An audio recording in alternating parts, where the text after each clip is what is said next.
But what's important is that time may vision, di ba? So dapat yung vision ninyo is bigger than yourself. Make your goals bigger than yourself. Leadership is a goal. By the way, leadership is a process. It takes a lot of practice.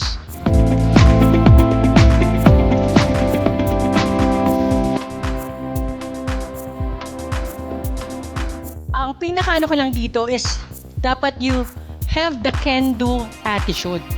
Diba? Parang lahat tayo dito, any situation, yung sabi nga natin, yung adversity, pag dumating na dyan, doon nasusubukan yung opportunities eh.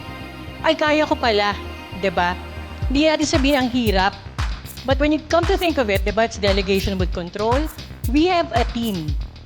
It should start from us. Yung being leaders is really equipping yourself, diba? Ito, mga ganitong trainings na to, thank you very much din to Paramount, lahat ng nabigay ng support. And we ask for this, na maging continuous yung learning ng tao. But again, pagdating natin, pag umalis na rin tayo dito, it's how we make it happen. Paano natin equip yung lahat na natutunan natin? Madaling magturo eh, diba? But when you're in that situation, iba-iba na. So, yun lang sa atin. I hope we see people grow more. And yung, again, it also comes with yung good intentions mo. Kung meron kang malinis na puso, diba? It will follow. Always think of it as something that hindi ka, tawag dito, being a leader is, hindi ka dapat kailangan tumapak sa kahit sinong tao na nasa ilalim natin. Diba? Again, leaders also serve your people. Ganun naman tayo eh, diba?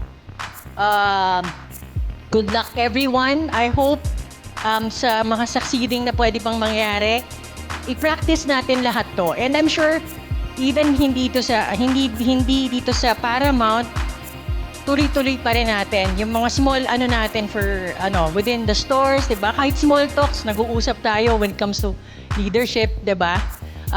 So yun, good luck everyone. Thank you very much din po.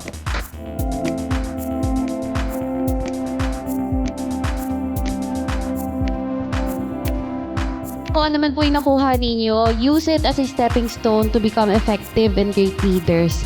Sa pagiging leader, it's not about having the right answers, but it is all about asking the right questions and then sa pag-guide din sa mga kasama natin. Once you get back in your store, I want to see the new you because we believe that you have the ability to enthuse, to inspire, and to guide your subordinates because you are a manager, you are a supervisor, you are a coordinator, and above that, you are a leader. So please give yourself a big round of applause. Thank you.